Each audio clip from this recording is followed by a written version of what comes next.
Entonces he pensado este año en hablar de montaje, pero claro, de montaje de una forma bastante amplia. Yo supongo que habréis tenido alguna introducción al concepto de montaje, pero a mí me interesa el montaje desde un punto de vista, lo que podríamos llamar una forma simbólica. El concepto de forma simbólica proviene de un filósofo alemán de principios del siglo XX, Ernst Cassirer, que estableció que había unas 4 formas simbólicas que habían organizado la cultura de nuestra civilización. Una era la religión, la otra era el arte, la otra era la ciencia y la otra era el lenguaje. Es que dijo que estas 4 maneras eran, podríamos decir, 4 maneras de pensar el mundo. A consecuencia de esto, un teórico del arte, también alemán, que se trasladó luego a Estados Unidos, que es Edwin Panofsky, habló de la perspectiva como forma simbólica. Esto ya se acerca más a nosotros, es decir, cómo las imágenes se organizan en un momento determinado. Ese es el momento que detecta él, pero luego a partir de este momento, digamos, se puede trasladar a otros momentos, cómo a partir de ese momento del Renacimiento el arte se organiza en torno al concepto de perspectiva.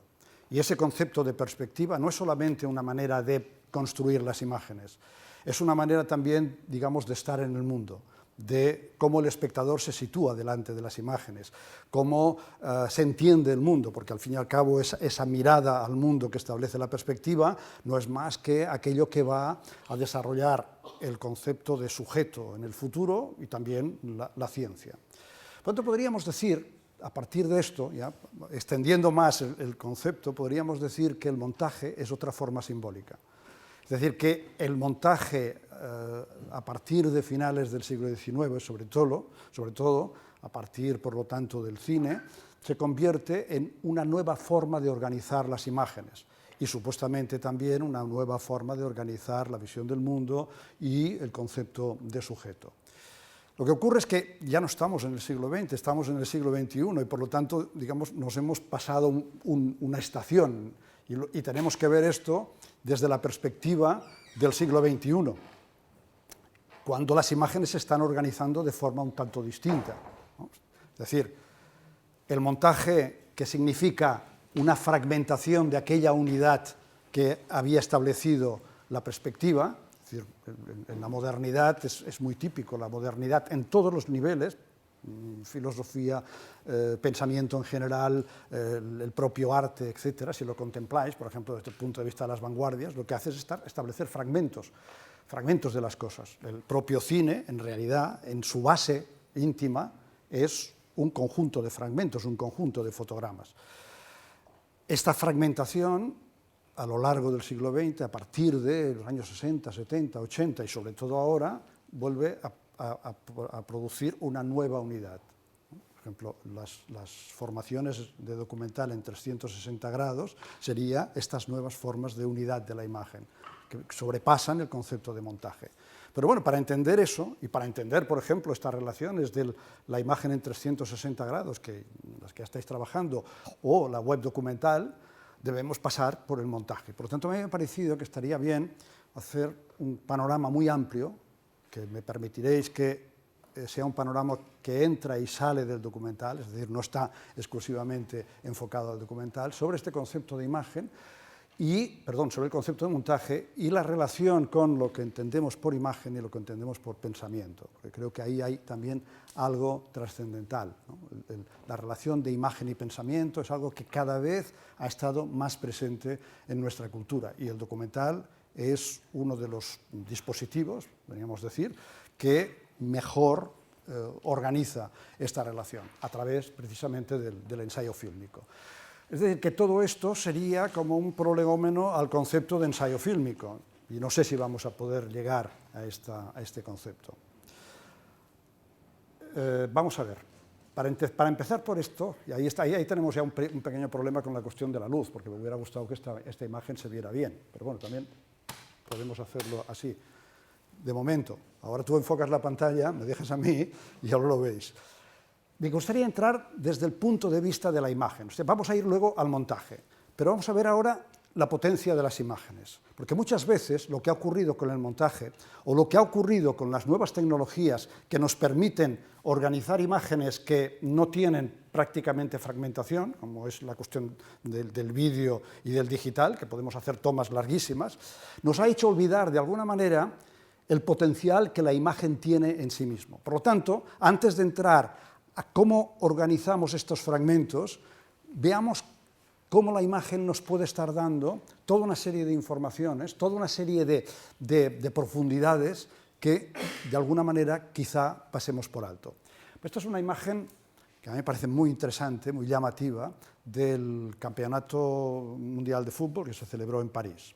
Entonces, aquí veis una gran cantidad de gente, una masa informe, es decir, no podemos distinguir los individuos, una enormísima pantalla de televisión en la que se está proyectando el partido, y aquí detrás una especie de manifestación, todo eso con el arco de la Torre Eiffel. Claro, ¿qué es eso? Es decir, no es solamente una constatación de algo que estaba pasando allá, ya sea porque el fotógrafo, y creo que es así, supo captar ese punto de simbolismo que ese conjunto de elementos tenía, o porque la propia fotografía se lo dio, es decir, que fue capaz de conjuntar la masa, la pantalla de televisión y esto detrás, para desarrollar lo que a lo mejor Walter Benjamin hubiera llamado una imagen dialéctica, es decir, una imagen que es capaz de darnos la profundidad de lo que está ocurriendo en lo real. Porque claro, lo que está ocurriendo aquí es muy simbólico. Una gran masa distraída por la pantalla de televisión que tapa las trifulcas que hay detrás. Es decir, digamos, podríamos decir el malestar social, los problemas sociales. En realidad no es así, porque si averiguamos qué está pasando aquí detrás, estas manifestaciones tienen que ver también con el partido de fútbol, me parece. Pero en principio, la imagen en sí nos está dando esta conjunción de elementos sin necesidad de montaje, es decir, lo está dando, podríamos decir casi naturalmente, nos está dando esta potencia. La imagen nos transmite no solamente lo que está en el mundo, sino que nos transmite también la propia simbología que puede desarrollar lo que está en el mundo. Y eso es interesante porque todavía estamos un poco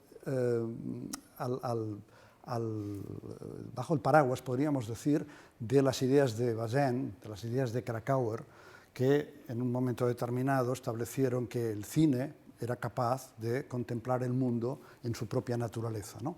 El cine como algo, como una mirada de lo concreto, que lo que veíamos era el mundo en sí mismo.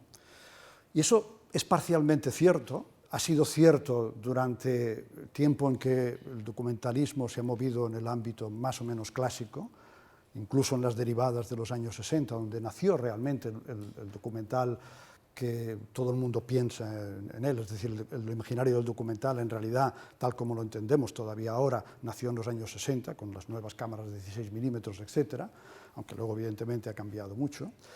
Por lo tanto, en esos momentos se podía pensar en eso, pero mi idea es que es prácticamente todo lo contrario. O sea, lo que estamos viendo, que la fotografía y el cine nos puede dar la imagen en lo abstracto, es decir, no en lo concreto, no aquello que, no solamente, cuidado, porque nos está dando lo que está pasando, pero no solamente lo que está pasando, sino, diríamos, hasta el significado de lo que está pasando. Lo que ocurre es que hay que saberlo, hay que saberlo encontrar. El fotógrafo ha sabido encontrarlo. Por tanto, esta es una de las imágenes simbólicas que se producen en el mundo contemporáneo, a veces, ya digo, de forma expresa, otras veces de forma aleatoria. Está ahí, como esta. Esta ha sido una imagen famosa en su momento porque es una de las imágenes que está en torno del ataque a las Torres Gemelas del 11 de septiembre. Esa imagen de los aviones chocando contra las Torres Gemelas, o por lo menos uno de ellos, es también una imagen dialéctica, es decir, es una imagen potentísima. El siglo XXI de alguna manera empieza ya. Algo aleatorio, como es un ataque terrorista, conforma con las Torres Gemelas, es decir, con la arquitectura, con lo simbólico que tenía aquella arquitectura, etc., organiza también una imagen dialéctica en el sentido que le daba Walter Benjamin. Aquí vemos algo que es lateral. Esta imagen, digamos que tuvo una cierta fama porque se quiso hacer ver con ella que la juventud de ese momento, que estaba en Nueva York, no le preocupaba en absoluto el ataque a las Torres Gemelas, porque aquí detrás estaban ardiendo, se debían haber hundido ya, y ahí estaban una serie de jóvenes charlando alegremente con eso detrás. Bueno, aquí hay un primer simbolismo, ¿no? Es decir, claro, que yo diga que las imágenes son capaces de darnos la abstracción de lo real no quiere decir que siempre nos suministren la verdad inmediatamente, hay que trabajarlas. La primera idea era esta, y así es como saltaron a las redes, y así es como surgió toda la crítica, pues eso, a la juventud norteamericana, etc. Pero luego ellos mismos se defendieron, dijeron, no es verdad, nosotros estábamos allá y estábamos, de hecho, debatiendo y discutiendo lo que estaba pasando. Lo que pasa es que, claro, estábamos colocados de una manera que parecía muy descendida, tampoco era necesario estar ahí, digamos, con los nervios a flor de piel. Bueno, las dos interpretaciones son posibles, pero no se trata de sacarle el sentido absoluto de la imagen, se trata de ver cómo las imágenes nos dan algo más que aquello que estamos viendo, como van un poco más allá, como en realidad nos están suministrando, como digo, este sustrato simbólico e ideológico de lo real. Otra imagen que me parece a mí que es emblemática de una situación determinada, todos la conocéis seguramente, ¿no? Es el momento en el que el gabinete de Obama está ante la televisión contemplando el asalto del refugio donde estaba Osama Bin Laden, donde van a matar a Osama Bin Laden. Claro, esta es una foto oficial, ¿no? Titulada ya Situation Room, 2011, la foto que la Casa Blanca suministra al mundo. ¿Para qué? Bueno, pues para un ejercicio, digamos, de propaganda, en el sentido de mostrar la preocupación, el interés, el dramatismo del momento. Y es muy interesante, por otro lado, es decir, aparte de esto es lo que quiere hacer la Casa Blanca, ir contemplando las diferentes poses, las diferentes facciones, la distribución de los personajes, etc. Hay una dramaturgia aquí que seguramente la propia Casa Blanca y la gente que se encargaba de las cuestiones de imagen organizaron. No sé hasta qué punto pudieron organizar la cara digamos, de dramatismo de Hillary o de Obama, en fin, etcétera, etcétera. Supongo que esto no lo ensayaron, está ahí, ¿no? Pero la imagen en sí es una imagen muy representativa de un momento. Es representativa, por ejemplo, por una cuestión, que supongo que no lo tuvieron en cuenta, y es que están viendo algo que nosotros no vemos, que está ahí fuera. Es decir, la televisión resulta que estaba fuera, como estaba fuera toda la operación. O sea, la operación era una operación, cover operation, llaman ellos, y por lo tanto nadie se enteró hasta que ya estuvo hecha. Por lo tanto, aquí hay toda una serie de gente que está a la expectativa de algo que pasa fuera del encuadre, que no se nos da. Nos está dando, digamos, el contracampo, ¿no? El campo sería la televisión, sería lo que está pasando, sin embargo se nos está dando el contraplano, el contracampo. A todo esto, de alguna manera, ya digo, hay una tensión aquí, una tensión que creo que es interesante entre lo que la Casa Blanca quiere decir y lo que la foto dice, lo que se les escapa a través de la foto, aquello que la propia potencia de la situación está dando y está traspasando los límites, ¿no? Sería otro ejemplo. Y podríamos encontrar muchos. Es decir, en realidad, estamos hablando de fotografías aquí, por lo tanto, toda la fotografía tiene esto, tiene esta doble vertiente, la vertiente del testimonio de algo que estaba delante de la cámara y el testimonio de algo que también estaba allá, pero que en realidad el fotógrafo no tenía conciencia de lo que estaba pasando, ¿no? Volviendo a Walter Benjamin, hay otro concepto que sería el del inconsciente óptico, que él lo emplea para otras cuestiones, pero que podría estar aquí también colocado, ¿no? Inconsciente óptico, aquello que es el inconsciente de la imagen, aquello que está debajo de la imagen y que en cuanto examinamos un poco, sube y está en la superficie. Dime, sí. Me queda la duda, tuvieron que hacer una intervención a la imagen porque me llama la atención que los computadores estén... ¿Te llama la atención, perdona? Que los computadores estén apagados, o sea, con la pantalla en medio. Es verdad. La tuvieron que intervenir, ¿no? Es otra cuestión, claro, porque en realidad en el ordenador quizás se podría estar viendo lo que están mostrando en la pantalla de televisión o el proyector que pueda haber allá, ¿no? Sí, ese sería un punto más a entender. Claro, las imágenes requieren siempre, y esto es algo, en fin, que abundo en lo que estaba diciendo, ¿no?, de forma muy general, las imágenes requieren siempre un análisis muy detallado de las mismas. Tendemos a verlas como un conjunto, y esto lo heredamos de alguna manera de la pintura, ¿no? Cuando vamos a un museo, nos paramos un momento delante de un cuadro y lo que estamos viendo es todo el cuadro. Claro, si nos lo explican, si oímos lo que dicen por los auriculares o alguien nos lo explica, o vamos avisados, nos damos cuenta de que en un rincón hay un perro de una determinada raza y que detrás hay una puerta donde aparece no se sabe quién, pero en realidad nosotros, cuando no tenemos esta idea, vemos el cuadro en un conjunto. Sin embargo, el cuadro ha estado construido a través de estos elementos. O sea, el pintor ha tenido conciencia de que quería poner aquel perro, quería poner aquella puerta, quería hacer esta relación entre una cosa y otra. Todo eso está en el cuadro, pero lo vemos de forma general. Y lo mismo ocurre cuando nos acercamos a una fotografía, y tú has sido muy perspicaz en este sentido. ¿Qué pasa con los ordenadores apagados? ¿Qué son estas imágenes que hay aquí? ¿De quién son estas gafas? Etcétera, etcétera. Es decir, que hay esa especie de procedimiento que podría ser puesta en escena o no, podría ser simplemente azaroso, pero aún así la imagen lo reúne y nos está dando esa información. Bien, a mí esta fotografía me recuerda un cuadro de Frans Hals, que es el cuadro de los regentes de la residencia de ancianos de Alms, de Ámsterdam. Este cuadro, que es muy famoso en Ámsterdam, hay uno de los regentes y otro de las regentes, es decir, las mujeres en un cuadro y los hombres en el otro.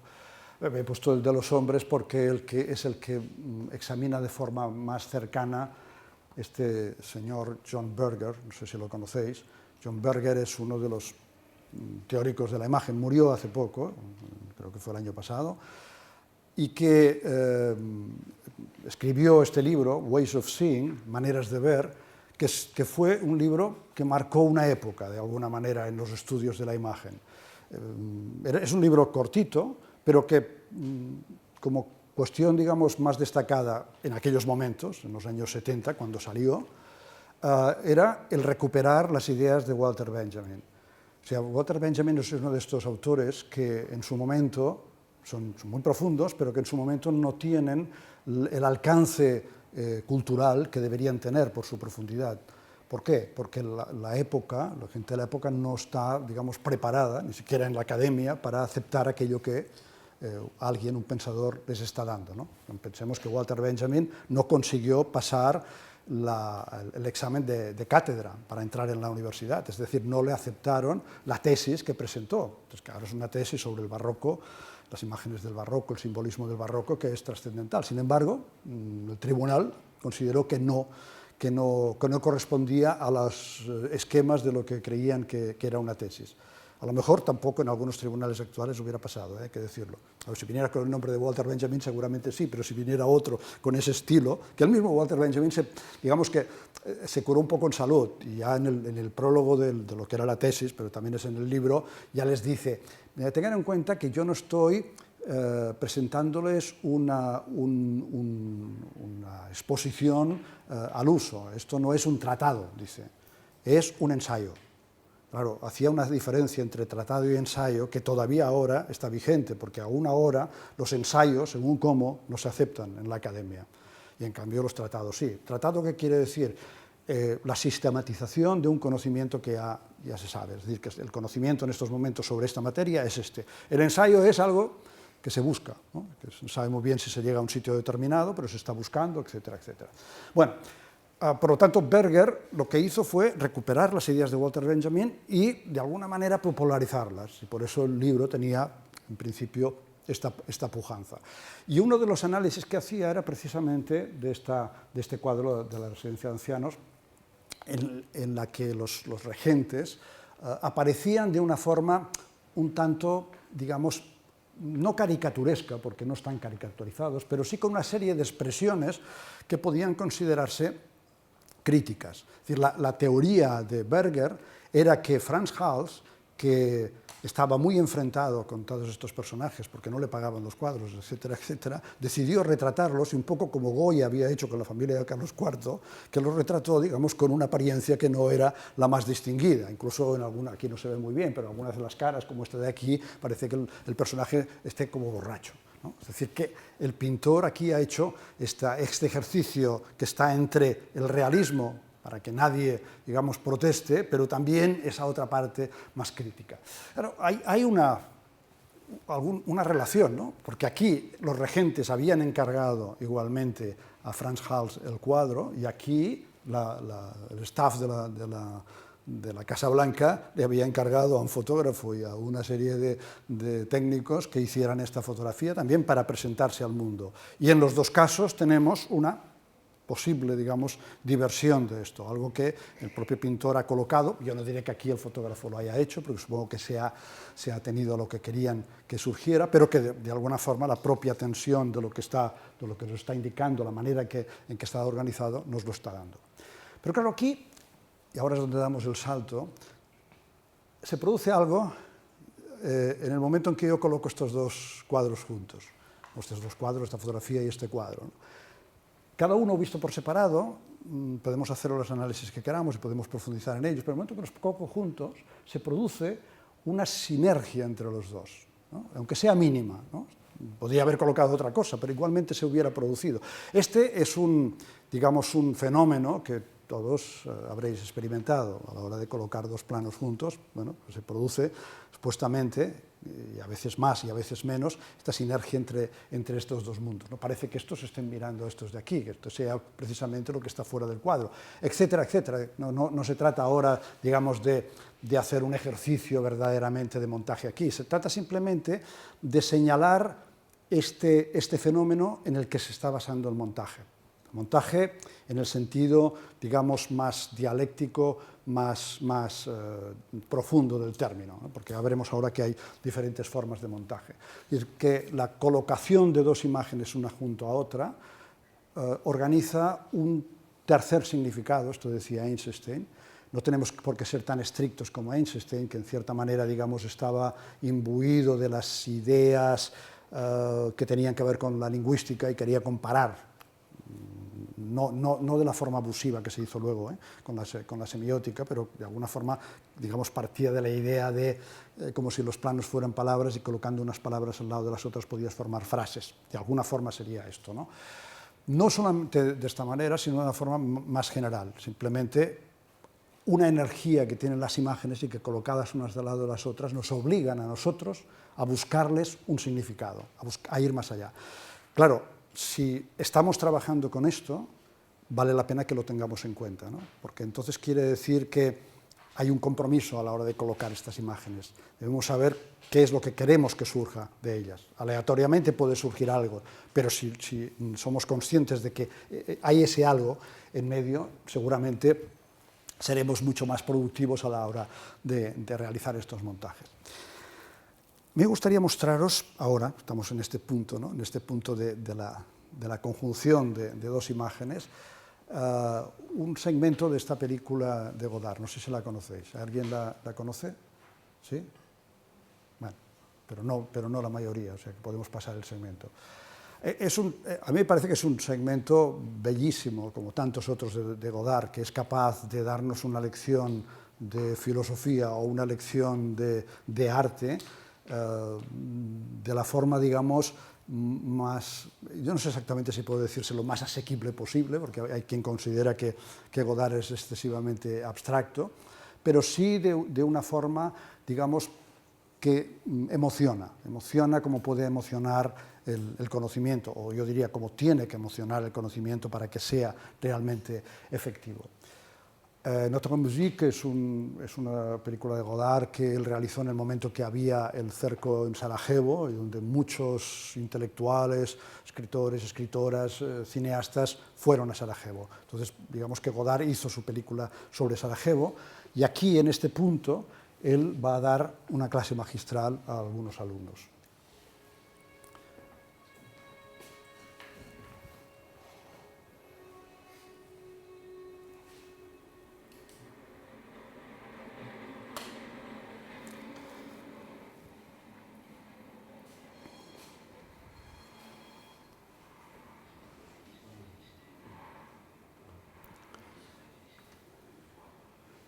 Está muy mal de sonido esto, ¿no?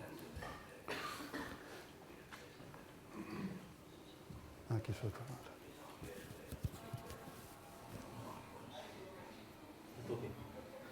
No, aleshores, vamos a ver un momento, porque esto debe ser que... Ah, vale, que debe estar aquí también. Bueno.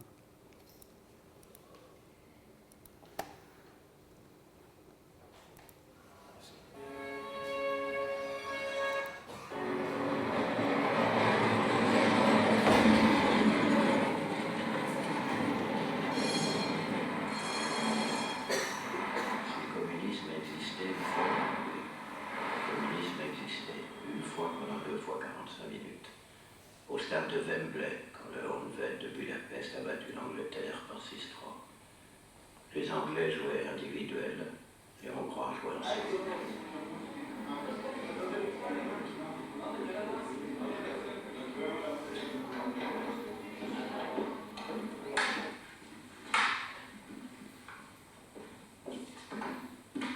À votre avis, cette photographie était prise où? Где снимена та фотография? Stalingrad. Ваша. Belle. Сараево. Hiroshima? Non, Richmond, Virginie, 1865. La guerre civile américaine. Nord contre Sud. Не, Richmond, Virginia. C'est une petite paysanne sous le Second Empire. Et elle dit qu'elle a vu la Vierge. Alors on lui demande comment elle est. Et Bernadette dit, je ne sais pas dire. Alors la mère supérieure et l'évêque lui montrent des planches, des grandes peintures religieuses. La Vierge de Raphaël, de Murillo, etc. Et Bernadette dit chaque fois, non, c'est pas elle. Et tout à coup, arrive la Vierge de Cambrai. Et Nicole. Et Bernadette tombe à genoux, c'est elle, Monseigneur. Pas de mouvement, pas de profondeur, aucune illusion.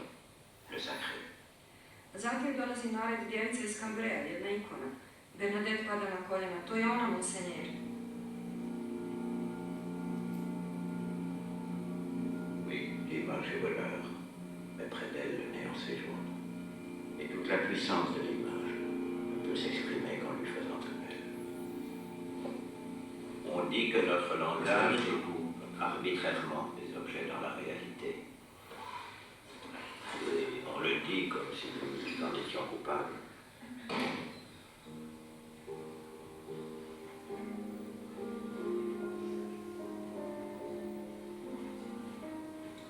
Vous avez appris peut-être en français Phèdre chez Racine. Naučili ste možda na francuskom Fedru od Racine. Quand tu sauras mon crime et le sort qui m'accable, je n'en mourrai pas moins, j'en mourrai plus coupable.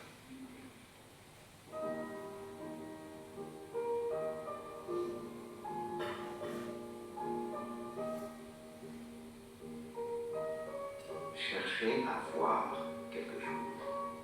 Cherchez à se représenter quelque chose. Tražite da se nešto vidi. Tražite da se nešto predstavi. Dans le premier cas, on dit regardez là. U prvom slučaju se kaže pogledajte tamo. Et dans le second, fermez les yeux. U drugom zatvorite oči.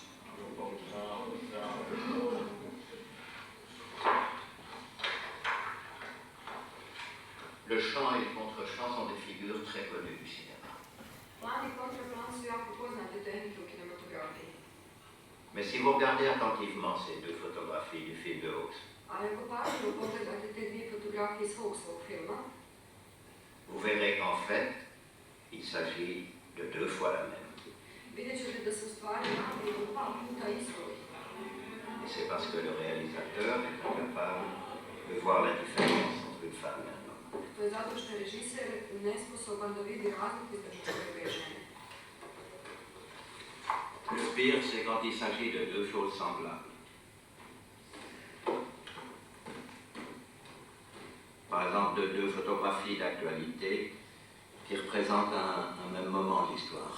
A najgore je kad se radi o dvije slične stvari, na primjer dvije fotografije aktualne koje se odnose na isti trenutak istorije. On voit alors qu'en vérité, la vérité a deux visages. Onda Si vous vidimo voulez mon stvari avis, koja c'est nisu parce que poznata ceux moje qui, mišljenje. Ceux qui tiennent les livres ne sont que des comptables. Oni koji drže knjige nisu ništa drugo od računača. D'ailleurs, Balzac, dans ses romans, a parlé d'inscription sur le grand livre, les tables de la loi, l'écriture sainte, le peuple du livre.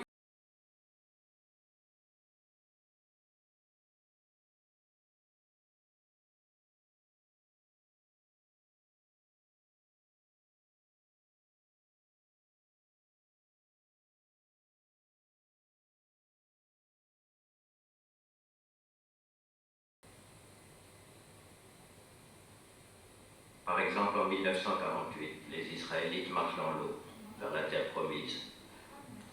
Les Palestiniens marchent dans l'eau, vers la noyade. Chant et contre-chant.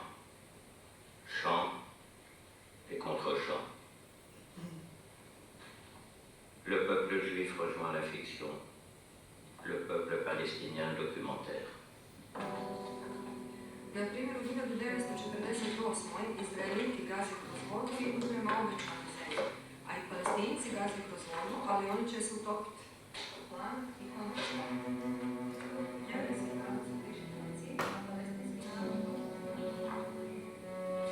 On dit que les faits parlent d'eux-mêmes. Et Céline disait, hélas, plus pour longtemps. Il le disait en 1936 déjà.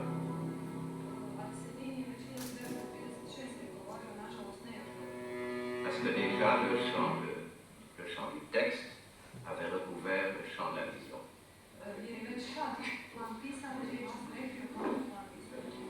En 1938, Heisenberg et Bohr se promènent dans la campagne du Danemark et parlent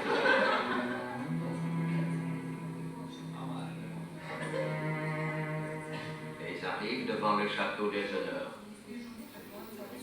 Et le savant allemand dit, oh là là, ce château n'a rien d'extraordinaire. I njemački naučnik izjavljuje, ovaj dvorac nema ništa posebno. Et le physicien danois répond, oui, mais si vous dites le château d'Hamlet, alors il devient extraordinaire.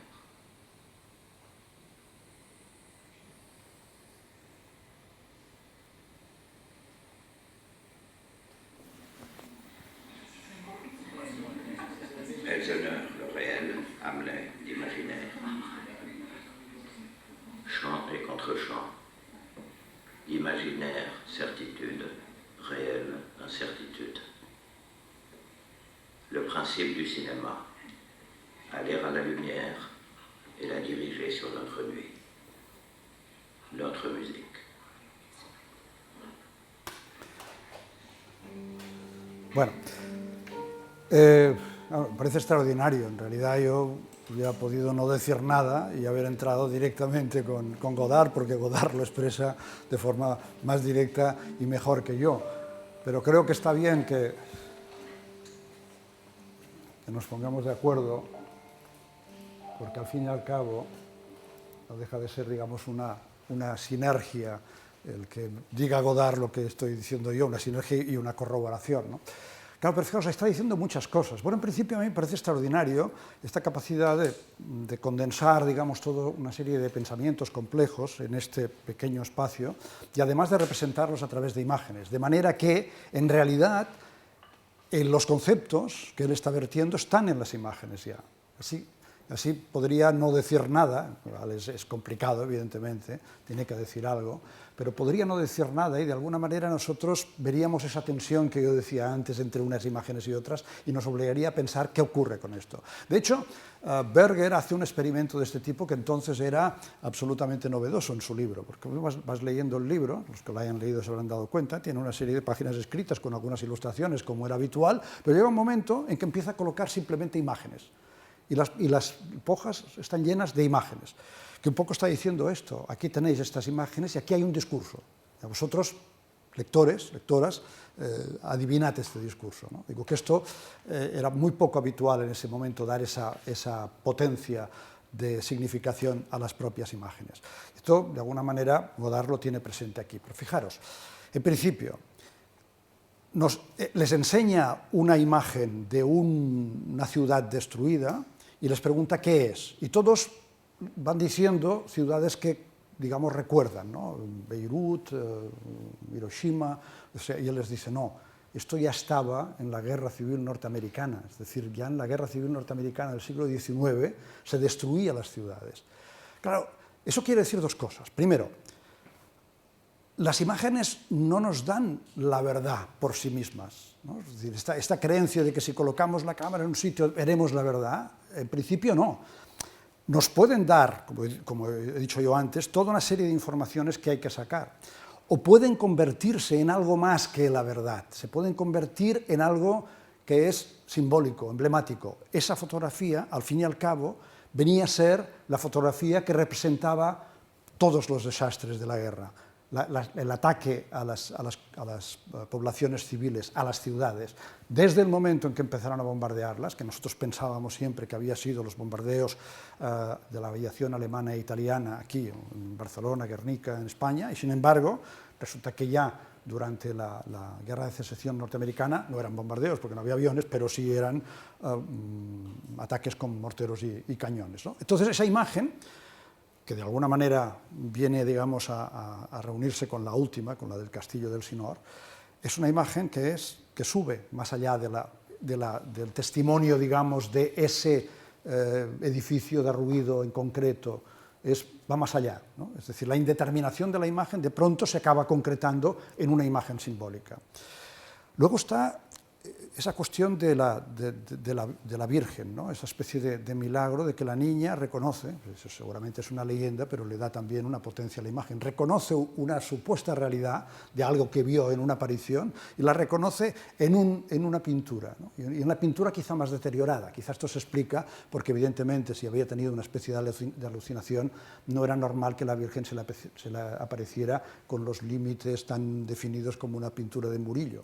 Pero en cambio esa pintura desdibujada de la pared, etcétera, le podía aparecer, ¿no? Pero vemos entonces cómo hay también este contacto entre el arte y la realidad, entre comillas, o entre el arte y la imaginación, ya lo sabemos, ¿no? Pero cómo puede ser que de pronto una imagen artística se convierta en testimonio de una experiencia que ha estado fuera, más en favor, por lo tanto, de la potencia de las imágenes.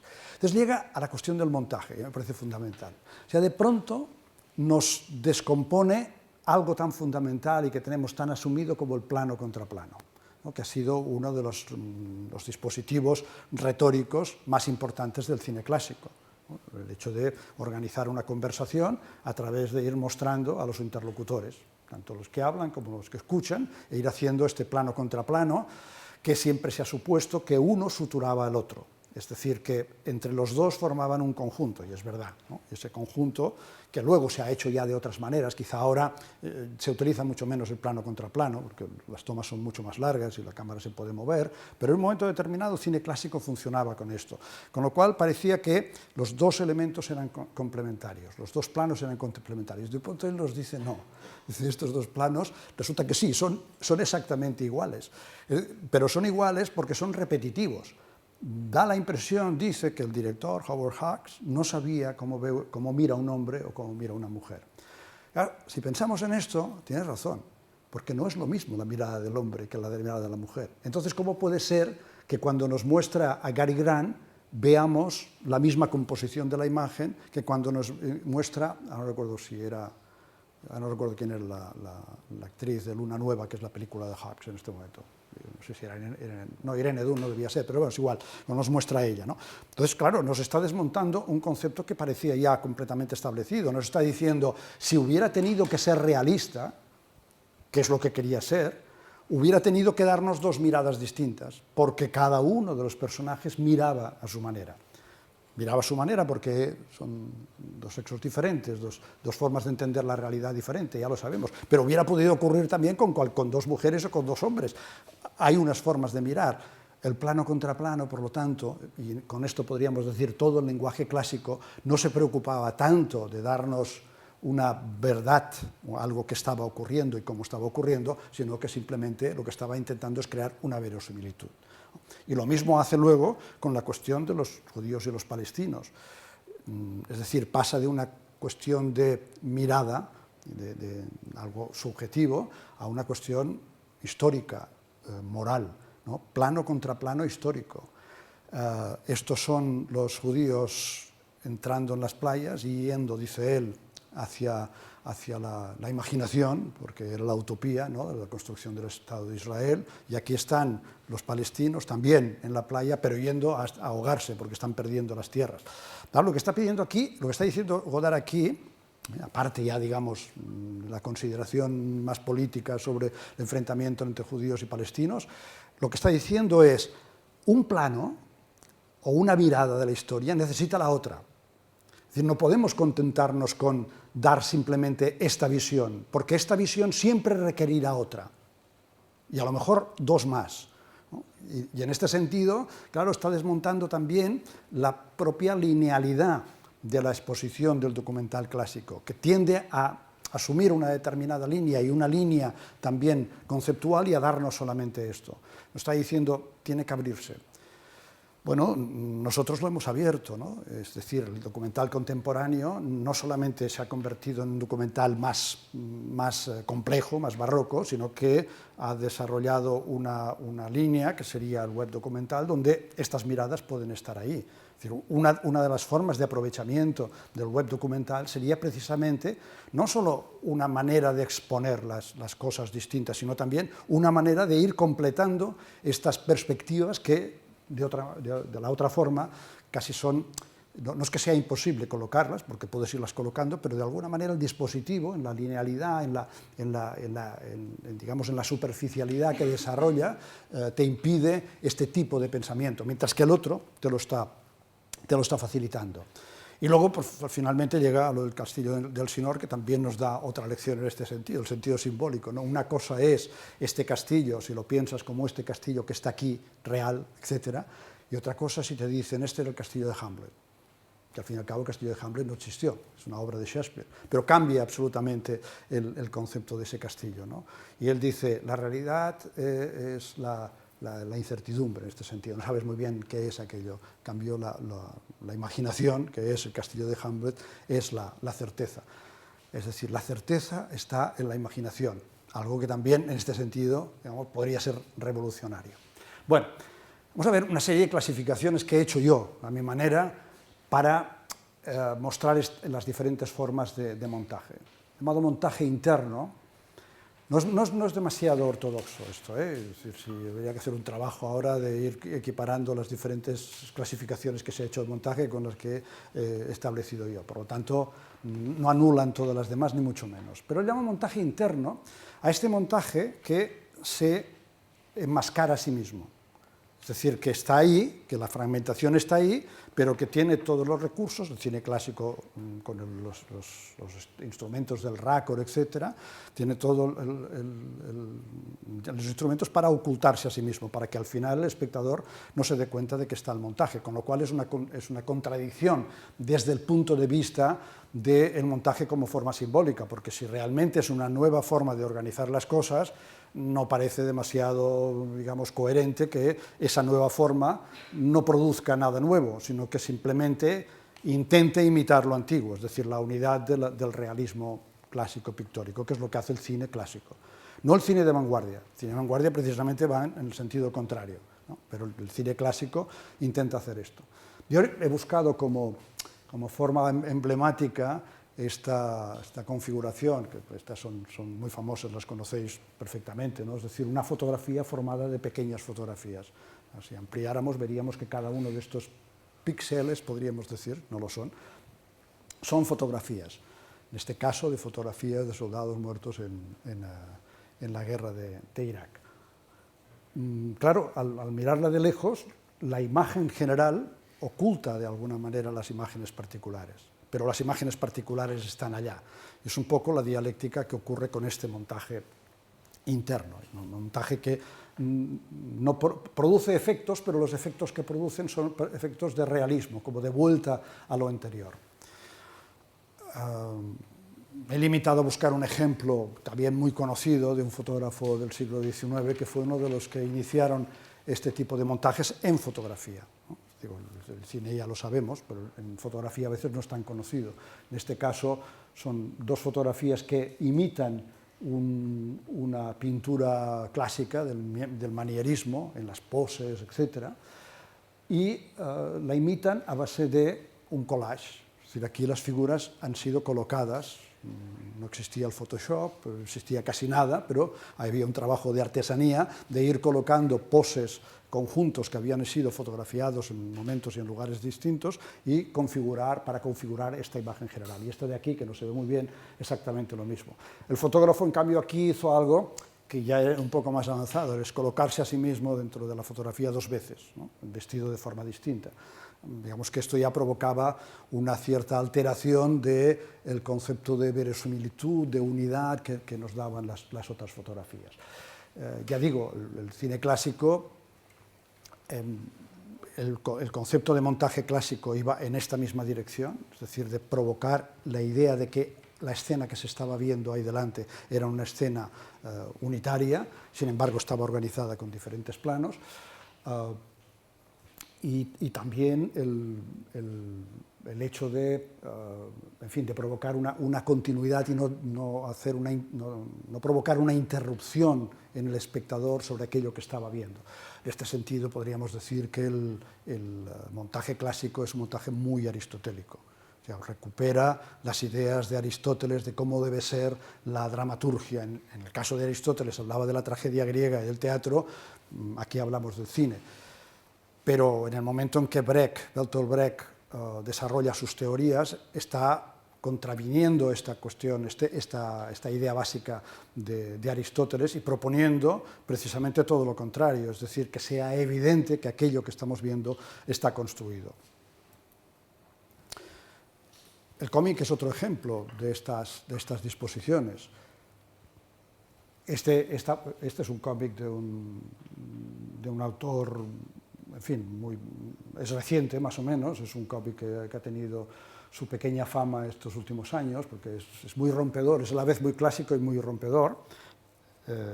Es un cómic que trata sobre un arquitecto, por lo tanto las ideas de la arquitectura son interesantes aquí, porque el cómic de alguna manera organiza arquitecturas, es decir, organiza espacios y los organiza a veces casi como si fueran un edificio, ¿no?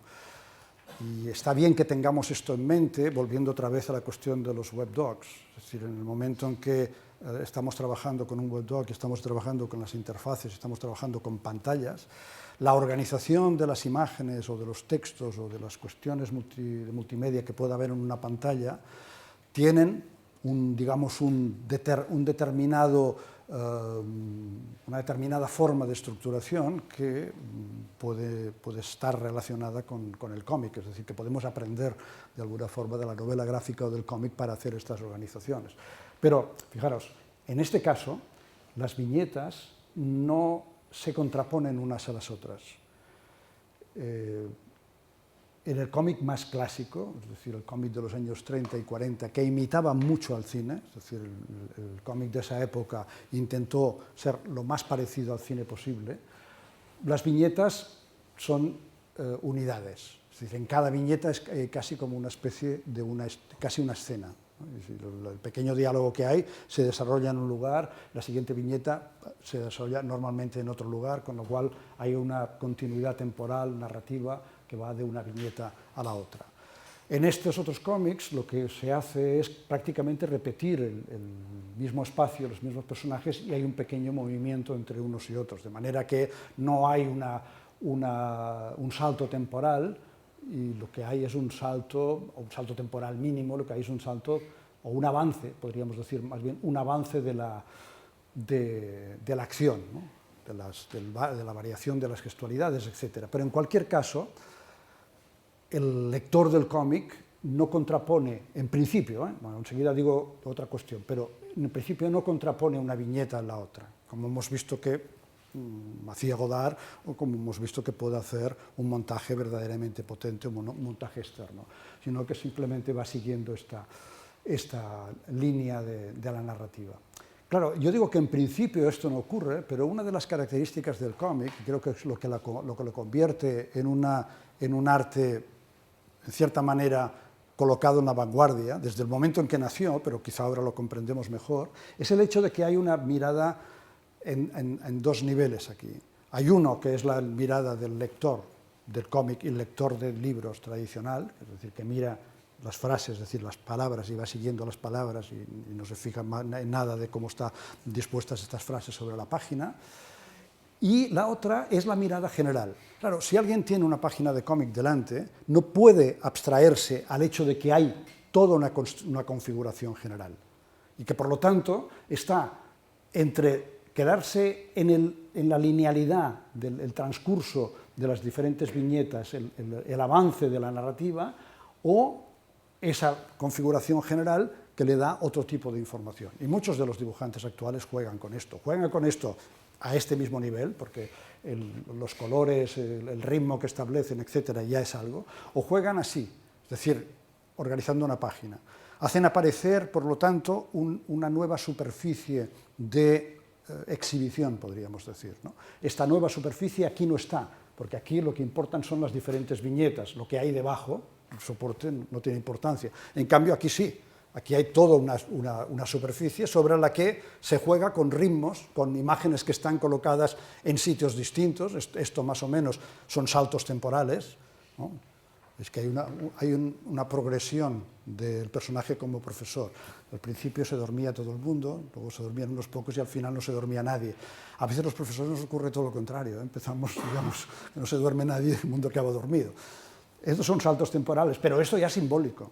Entonces, claro, aquí hay todo un movimiento muy interesante, de nuevo, si lo planteamos en disposiciones modernas, cuando hablamos de la multipantalla en determinadas películas, Greenaway, por ejemplo, etc. Recogemos esto. O sea,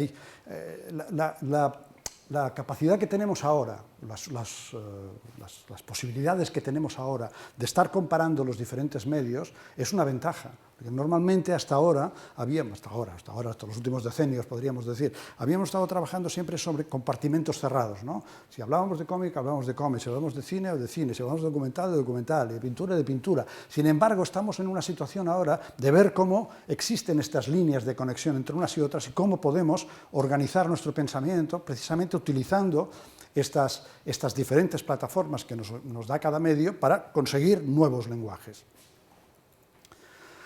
Vamos que este sería el ejemplo de ese montaje interno, del que el cine sería el ejemplo más obvio, pero no he tenido por qué ponerlo porque ya lo conocéis. Y ahora pensemos en un montaje externo, al que yo le llamo realista, precisamente porque realista en el sentido brechtiano, ¿no? Porque antes realista querría decir el otro, en el sentido de que ahí hay toda una serie de oficio que organiza las imágenes para que no nos demos cuenta precisamente de que ese oficio ha estado en marcha, produciéndolas. En cambio, Brecht dirá, no, lo realista es que me muestres tú qué es lo que has estado haciendo con esto. ¿Por qué has colocado estas imágenes? ¿Qué es lo que estás haciendo? Es decir, Brecht está diciendo algo muy interesante, que es, en realidad, para mostrar las cosas, para exhibir las cosas, hay que exhibir las diferencias.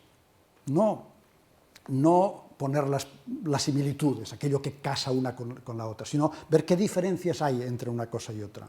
Entonces mostramos estas diferencias, y es ahí donde el montaje tiene verdaderamente su potencia, la capacidad de mostrar diferencias entre las cosas. Claro, las diferencias vienen también de que hay algún tipo de relación.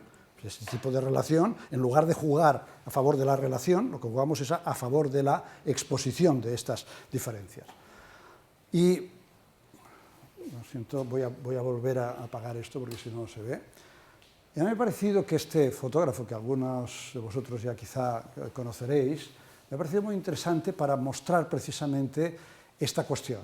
Es decir, la cuestión de poner al descubierto aquello que normalmente está oculto.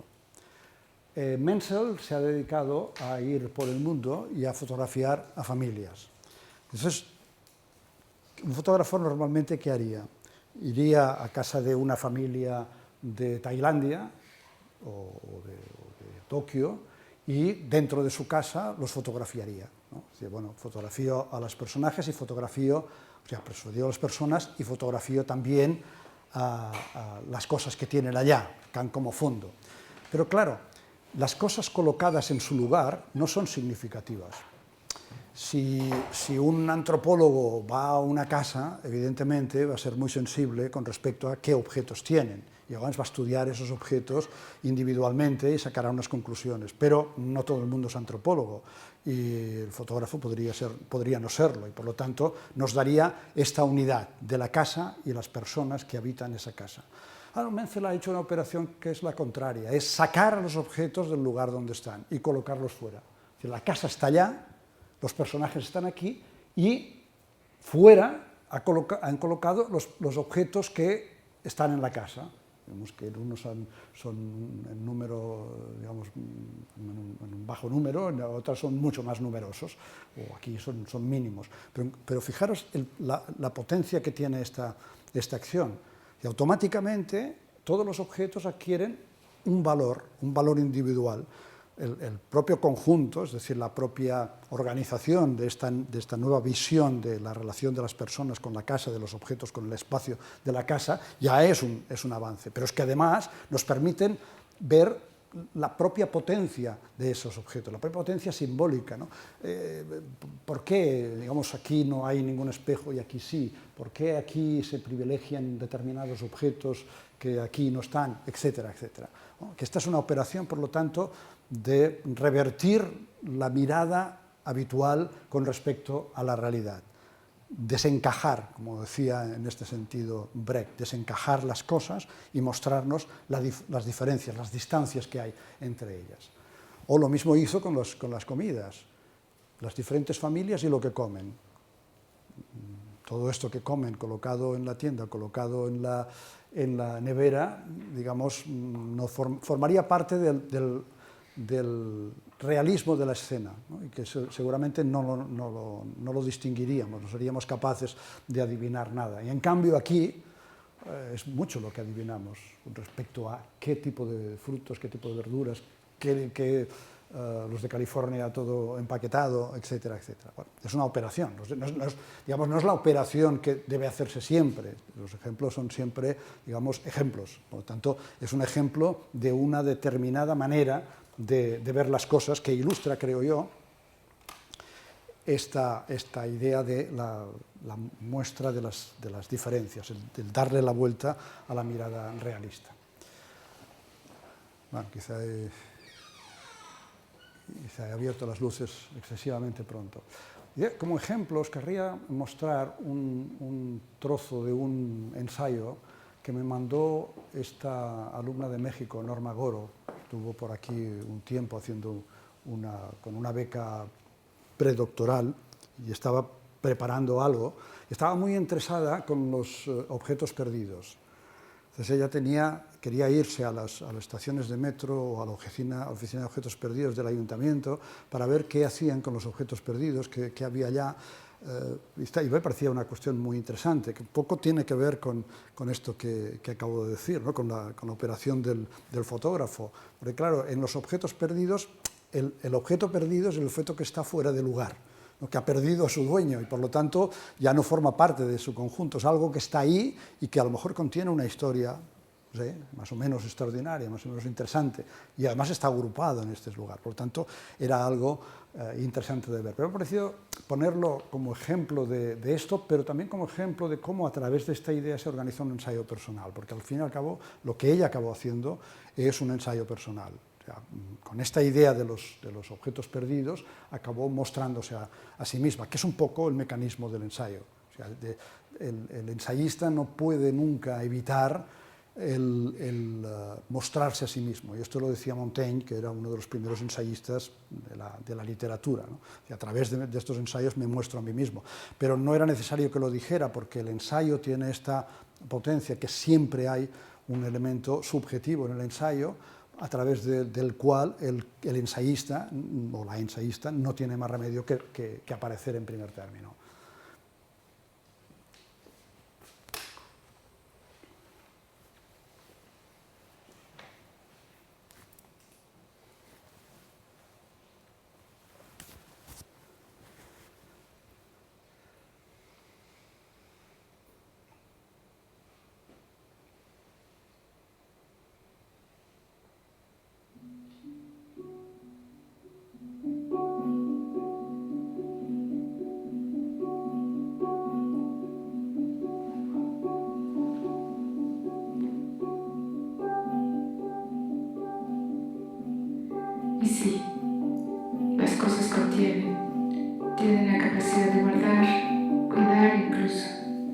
Pero, ¿qué contienen? Los recuerdos, la identidad, la cultura tal vez, las anécdotas, la memoria incluso.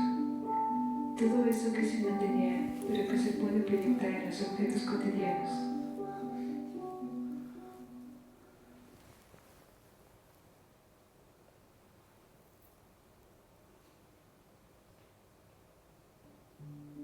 Cuando conozco a alguien, usualmente pregunto, ¿cómo te llamas? ¿Qué haces? ¿Cuántos años tienes? Pero nunca nadie me ha preguntado, ¿quién eres? Tal vez porque es un cuestionamiento muy íntimo, privado para hacerlo por primera vez. Si un objeto puede ofrecer información sobre la persona que lo adquirió, ¿cuál de mis objetos sería más preciso para simbolizar que soy mujer, heterosexual, fotógrafa, mexicana, que soy estudiante de doctorado, o para decir que soy hija de Elba y Jesús, que soy la hermana sándwich de 5 hijos,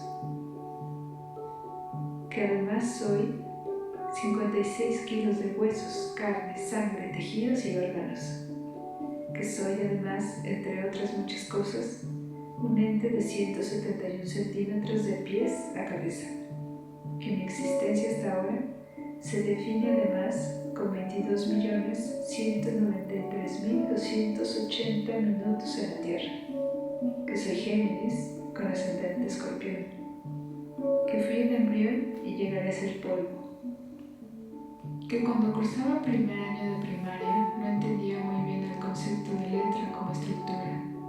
Me costó mucho trabajo aprender a leer. Mi cerebro no captaba que lo que para mí eran simplemente palitos y bolitas eran también letras. A mí solo me parecían imágenes, algunas bolitas incompletas como la U, otras bolas encimadas y chatas como la B mayúscula, pero no entendía que cada una por separado eran letras y que al juntarlas significaban palabras y al agregar más palabras oraciones y después párrafos. Recuerdo muy bien el segundo de primaria cuando por primera vez entendí el concepto.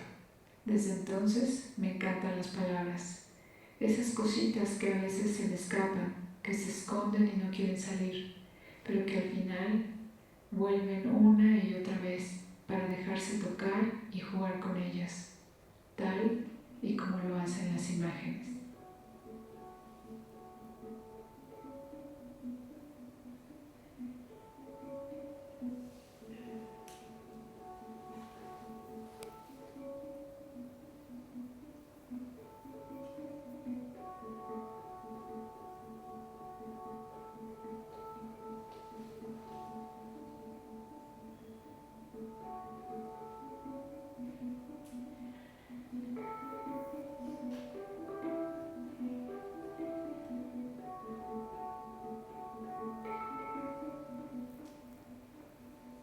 Soy como un caracol, mi casa es donde estoy. En mi caparazón guardo todos mis objetos. Uno a uno los he adquirido por una razón específica. Todo tiene un porqué. Cuando necesito cambiar de caparazón, simplemente vendo o regalo mis objetos. Pienso que valen más porque ahora tienen historia, una vida. Siguen siendo útiles y el paso del tiempo los vuelve más hermosos, porque aún están domesticados. Se moldaron a mi cuerpo, a mis ojos, a mis manos, a mi respiración. Pero cuando tienen que irse, simplemente mudo de piel, de caparazón y sigo avanzando. No recuerdo haber perdido nada, nunca. Pero a veces no sé dónde pongo las cosas y dejo de verlas por horas o días incluso. Pero siempre vuelven. Es como si se tomaran un descanso para tener una aventura o simplemente descargarse del uso continuo.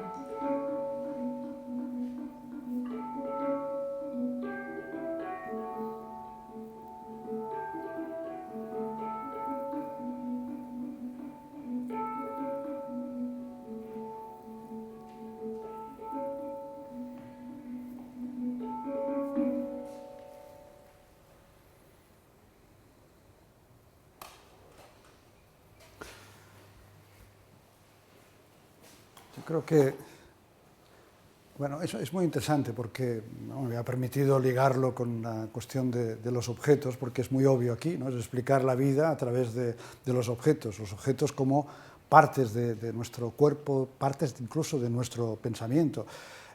Un antropólogo mexicano, precisamente, Bartra, está en uno de sus libros, se llama el exocerebro, explica esto desde un punto de vista antropológico y dice que nuestro cerebro se amplía a través de las diferentes tecnologías. Él está hablando desde las primeras técnicas más limitadas, pero llegan hasta nosotros, ¿no? Y podemos decir, no solamente a través de las tecnologías que tenemos a nuestra disposición, que son tecnologías de la imaginación, cámaras, ordenadores, etcétera, sino también objetos. De alguna manera nos pensamos a nosotros mismos a través de estos adminículos que tenemos, ¿no? De manera que nuestra mente, nuestro cerebro se reparte un poco por doquier. Esto, digamos, se puede considerar algo natural sobre lo que no pensamos. Si hacemos una reconsideración de lo mismo, entonces lo que hacemos es desplegar precisamente estos nexos, es lo que hace ella, ¿no? Se examina a sí misma a través de estas listas de objetos, les da a los objetos un determinado contenido simbólico y por lo tanto nos muestra, digamos, una faceta oculta, desconocida, o una faceta que no habríamos visto si nos lo hubiera mostrado de esta manera, ¿no? Es un ensayo y también podría ser un cine poético, pero fijaros que aquí hay algo también muy interesante, porque tiene que ver con lo que he dicho al principio, el hecho de que ese potencial que tienen las imágenes en sí y el potencial que tienen las imágenes cuando las ponemos en contacto unas con otras, y podríamos decir cuando las ponemos en contacto con el texto. Porque aquí es esta diatriba que tenemos siempre entre el sonido y la imagen.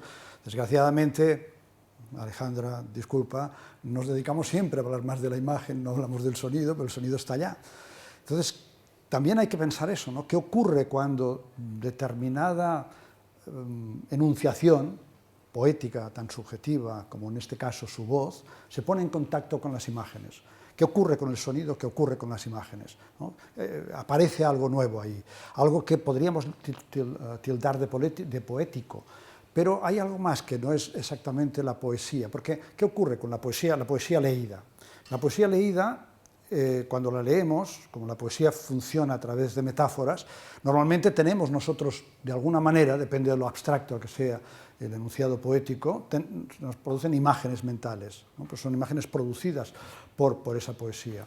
En cambio, en el momento en que colocamos, digamos, una estructura de imágenes y un enunciado poético, es como si elaboráramos una poesía en segundo grado, porque las imágenes ya están allá, de manera que en todo caso se nos producirán ideas, se nos producirán nuevas imágenes, pero a través de unas imágenes que ya están dadas, es decir, a través de un texto y a través de unas imágenes. Entonces, lo que va a surgir va a ser algo distinto.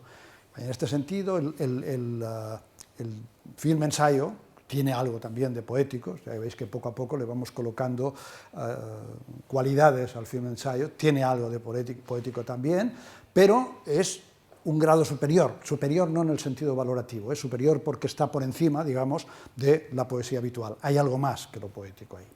Bueno, otro tipo de montaje interno, el montaje externo, el montaje simbólico, que podríamos llamarle la forma de las ideas. Es decir, cuando se utiliza el montaje, cuando se utilizan el conjunto de imágenes, la estructuración de diferentes imágenes para transmitir ideas. La transmisión de ideas ocurre prácticamente siempre, ¿no? No hay cine sin ideas, podríamos decir. Siempre hay ideas en el cine y últimamente se han popularizado mucho esos libros que utilizan las series de televisión o las películas para hablar de filosofía, ¿no? Soprano y la filosofía, menos Platón y más Woody Allen o algo así, no sé exactamente si era esto. Bueno, está bien. Yo creo que no hay que sustituirlo de esta manera, pero sí lo que nos indica esto es que realmente hay una forma de pensar a través del cine. Ayer estuve en una conferencia en el Palau Macaya, que es una de las secciones de Caixa Forum, de un profesor norteamericano que hablaba de la filosofía de las películas de Terrence Malick. Conocéis más o menos Malick. Malick es, digamos, un director muy peculiar en su forma de hacer cine, El árbol de la vida, por ejemplo, ¿no? Nuevo Mundo. Y él hablaba de que Malick había sido un filósofo, que en realidad él hizo una tesis sobre filosofía, sobre Heidegger, nada menos que sobre Heidegger, que tradujo a Heidegger y que luego se dedicó al cine, y que por lo tanto su cine está imbuido de filosofía. Era interesante, yo creo que adolecía un poco del problema de no entender exactamente lo que era el cine, porque él hablaba más que nada, bueno, de los personajes, de la manera de encarar la naturaleza de Terence Malick, pero se olvidaba un poco de la vida de las imágenes, ¿no? Nos mostraba imágenes fijas y en realidad las imágenes de Malick están en movimiento. Y si recordáis películas como El árbol de la vida, lo interesante allá es precisamente cómo se mueve la cámara alrededor de los personajes, cómo se forma una especie de elemento emocional entre lo que está pasando, la voz, también esa voz que hay detrás, que es una voz que no se sabe muy bien de dónde viene, que es una voz también poética. Todo eso es un conjunto que no se puede. Y entonces ocurre muchas veces esto, ¿no? Que alguien con buena voluntad, pero que no viene del cine, que no viene de las imágenes son siempre algo que se puede apartar, ¿no? Entonces queda como una especie de alma ahí, que es esa la idea de la filosofía de Malick. Estoy seguro de que tenía razón, que Malick es un cierto existencialista, que le interesa la naturaleza, que le interesa el cosmos, todo eso tenía razón, pero en cambio no entraba en esa otra cuestión de cómo esas imágenes que crea son en realidad también conceptos, cómo el movimiento entra en el pensamiento. A veces es cómo se le da forma a las ideas, claro, con un montaje ya primordial como este, como el que organizan los que utilizan el collage fotográfico, esto es mucho más evidente que lo que se acostumbra a hacer en el cine.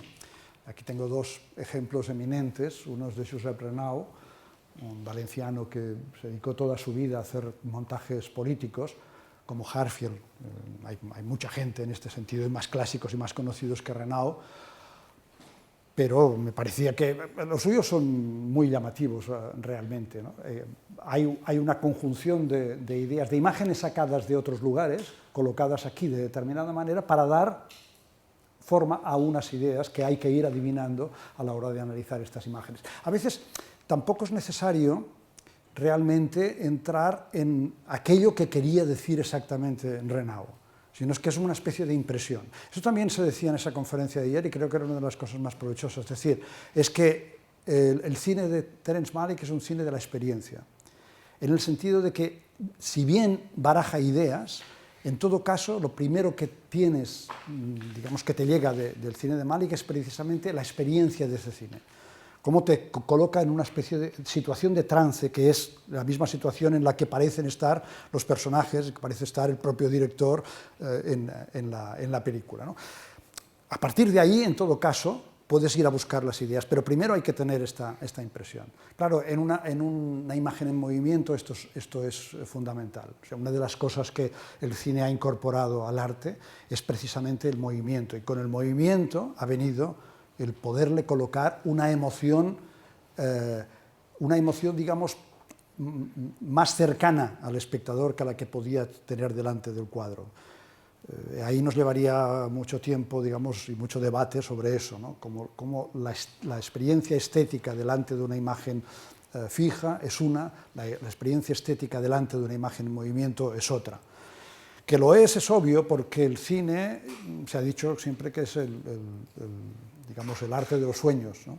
Y sabemos que el cine se realiza normalmente, o se realizaba en un local oscuro. Digo se realizaba porque muchas veces ahora vemos el cine en televisión con todas las luces encendidas o en el ordenador, entonces es una experiencia distinta. Pero lo cual quiere decir que no es lo mismo ver la película en el ordenador, en la televisión de casa, que verla en una sala de cine. Hay algo distinto, esta experiencia es distinta, ¿no? Igual que no es lo mismo ver una obra de teatro en directo, una obra de teatro, que verla filmada, es otra cosa distinta.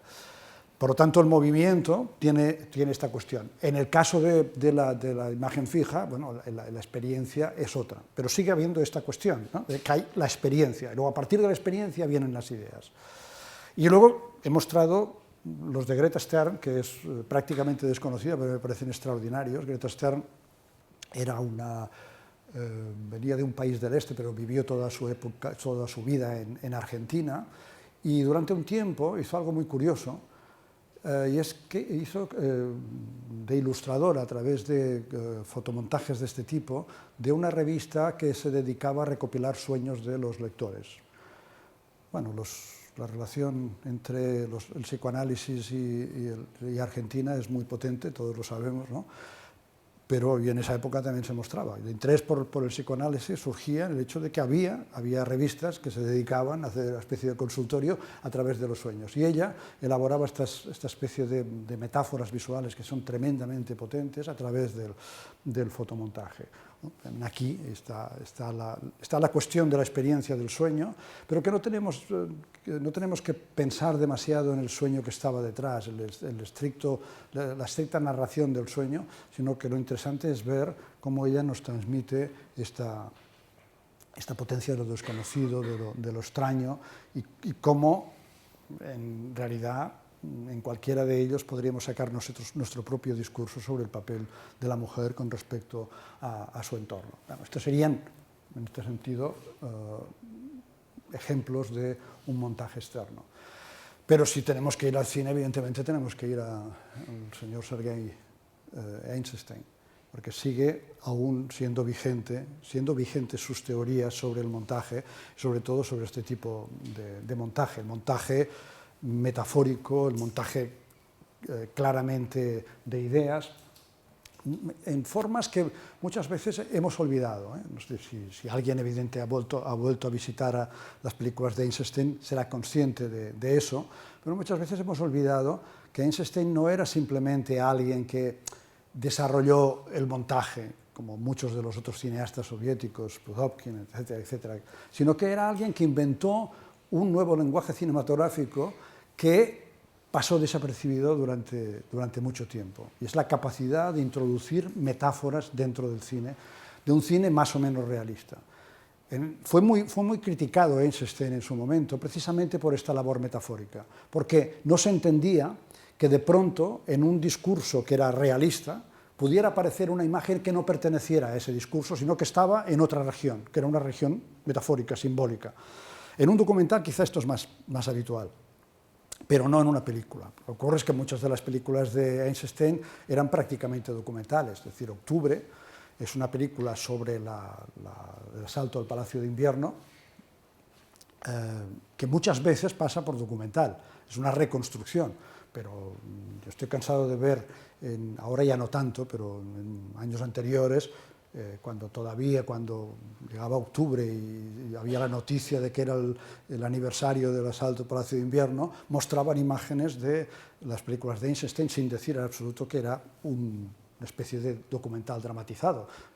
Se les ocurría a los periodistas que habían dado con un filón de la transmisión en directo del asalto al Palacio de Invierno. No es así. Para los que no lo tengan presente, veamos lo que hace Eisenstein con los objetos.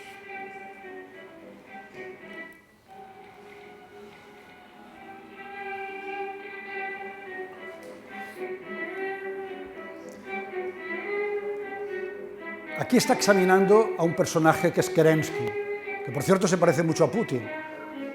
Kerensky era el presidente del gobierno provisional antes de que entraran los soviets, es decir, alguien que se le acusó siempre de que había sido el que había permitido que los soviets entraran en el gobierno. Es que podría pasar por Putin, Y aquí él lo que está haciendo es mostrar la situación de Kerensky, la situación dentro del palacio, es decir, él entra en el Palacio de los Zares y va a tomar posesión de todos esos elementos, esa parafernalia de objetos que hay alrededor, y cómo esto implica unas determinadas visiones, digamos, subjetivas, pero a la vez objetivas de todo el conjunto. ¿Qué significa la entrada de Kerensky? Y lo va a mostrar a través de objetos.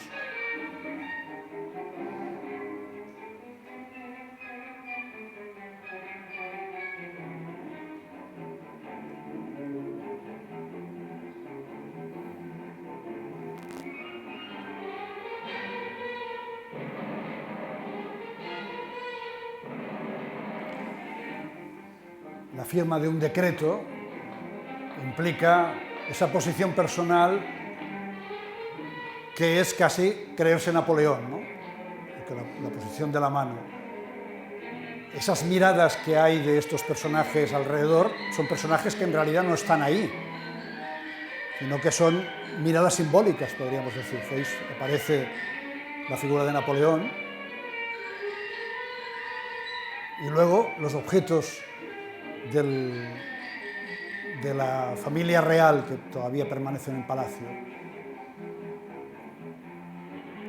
Equiparación entre el ejército y la cristalería, la unión de los poderes de la iglesia, de la aristocracia, de la burguesía.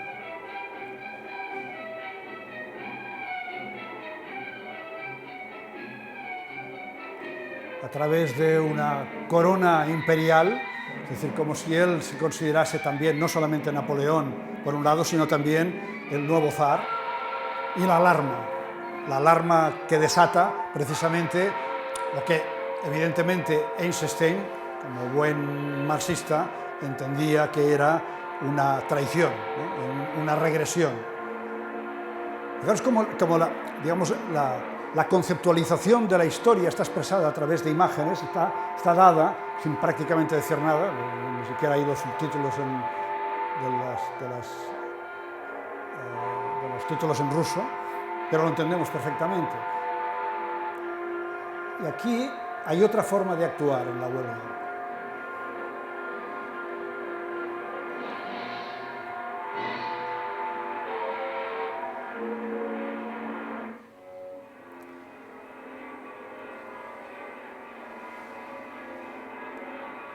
La utilización también de la metáfora a través de la superposición.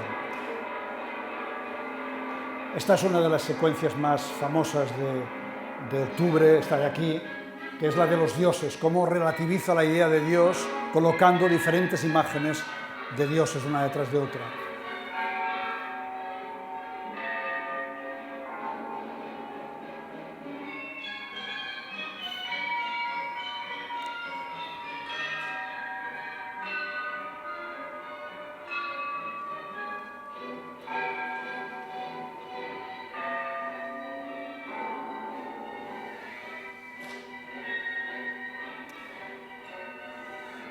Aquí diríamos, este personaje es un lince, y él coloca un lince aquí y lo superpone al personaje.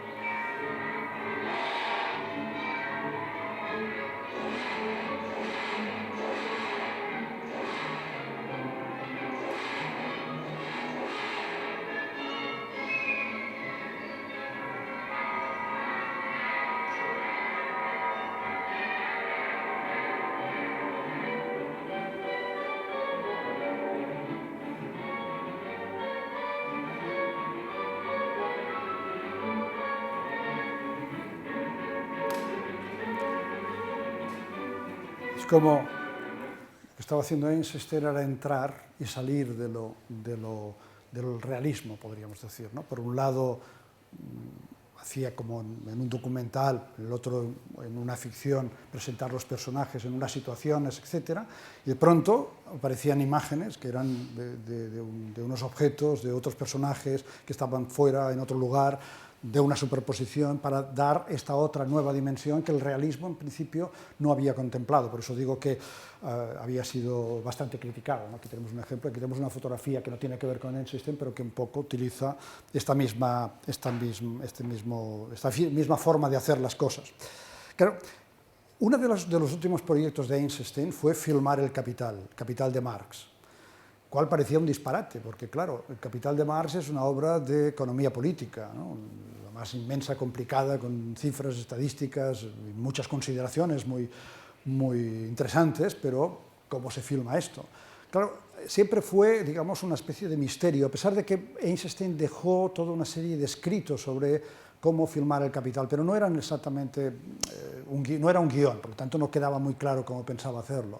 pero me da la impresión de que el misterio que se ha creado durante mucho tiempo sobre cómo iba a filmar Eisenstein El Capital de Marx venía del olvido de que había hecho este tipo de películas. Es decir, aquí está una idea de cómo hubiera podido filmar El Capital, a través precisamente de estas imágenes alegóricas, estas imágenes simbólicas. Lo que era un libro de economía, de política, y un libro que en cierta manera, digamos, desarrollaba una determinada filosofía, podía pasar a ser cine a través de estas organizaciones. Esto es algo que, de alguna manera, Kluge, que luego os voy a mostrar un ejemplo, Kluge, que ha intentado en los últimos años hacer un proyecto que era recuperar la idea del Capital de Marx de Eisenstein y hacerlo de nuevo, asimiló perfectamente, ¿no?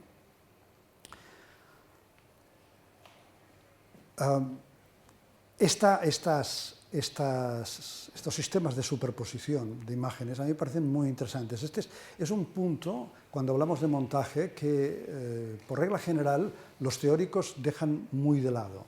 Es decir, esos momentos en los que se produce la superposición de dos imágenes en una película, el fundido encadenado. El fundido encadenado ha tenido siempre mala fama porque era simplemente como un signo de puntuación, ¿no? Termina un párrafo, empieza otro, punto y aparte, entonces termina una escena, la escena se va diluyendo y aparece la siguiente, y hay un momento en que las dos imágenes se cruzan.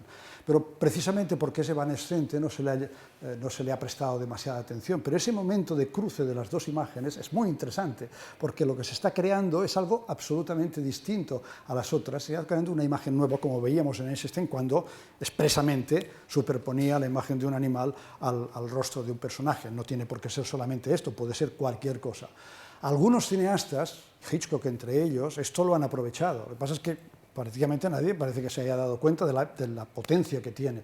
Y os recomiendo que veáis una película como la de Erice, El espíritu de la colmena, y que lo examinéis a través de estas transiciones, porque Erice se preocupa mucho de crear imágenes sorprendentes que solamente las ves en el momento que las detienes en el DVD o en el ordenador.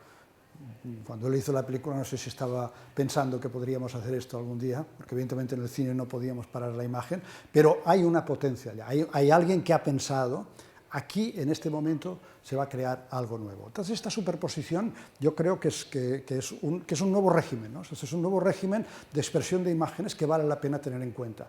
¿Y quién o dónde se utiliza? Pues se utiliza mucho en las opening titles, en los créditos de las series de televisión. Ahí hay una gran creatividad en estos momentos, ¿verdad? Vale la pena coleccionar. A veces la serie no vale nada, pero en cambio la careta de entrada es como una pequeña obra maestra, como ocurre, yo supongo que sois todos y todas conscientes, con True Detective.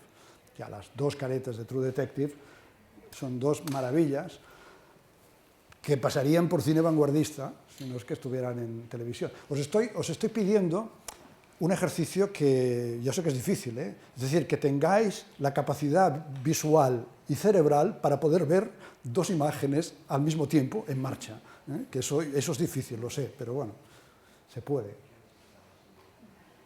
No vale mirar una y luego la otra, ¿eh?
Una maravilla, como todos sabéis, la primera temporada está a la altura de la careta, la segunda no, se queda ahí, simplemente de eso. Pero a mí me parece que es de la misma manera que veíamos los collages de Renaud, podríamos ver los de Herfield, etcétera, y de tantos otros, como esa potencia de imágenes que se conjuntan. Aquí vemos también ese collage, pero ese collage que es superpuesto. Godard va a utilizar, no eso exactamente, pero sí va a utilizar las superposiciones de manera muy, muy conceptual en sus ensayos. Vale la pena tenerlo presente porque aquí aparecen las imágenes con una potencia extraordinaria. La conjunción de las siluetas de los personajes con las llamas detrás o un teléfono antiguo en la cabeza de otro, está formando, digamos, conglomerados visuales de una potencia extraordinaria que vale la pena tener en cuenta. Otro tipo de montaje, en este caso montaje dialéctico, que sería como, eso, he puesto aquí un movimiento mental, es decir, aquí ya no es el movimiento de las imágenes, sino el movimiento que hacemos nosotros a la hora de pensar las imágenes, es decir, cómo enlazamos nosotros una imagen con otra, sobre todo si son imágenes fijas. Lo vais a entender perfectamente con estas operaciones de Bertolt Brecht.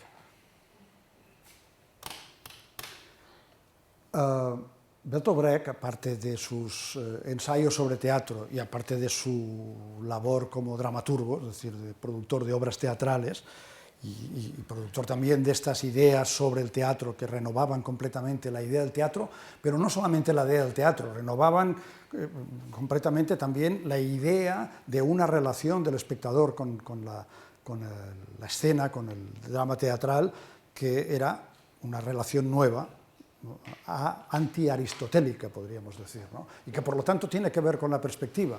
No voy a entrar ahora en esto, pero cuando yo he dicho antes que la perspectiva era una forma simbólica, Brecht en principio se estaba enfrentando a una de las derivadas de la perspectiva, la que organizaba el sistema teatral. El sistema teatral también tiene que ver con la perspectiva. Entonces él produjo una serie de libros que un libro se llamaba El ABC de la guerra, el otro era en sus diarios, y en ellos empezó a hacer estas organizaciones de imagen y texto, es decir, colocar un texto determinado y una imagen, una o dos imágenes. En el diario muchas veces lo que hacía era simplemente colocar imágenes una al lado de la otra y dejar que las imágenes se hablasen por sí mismas.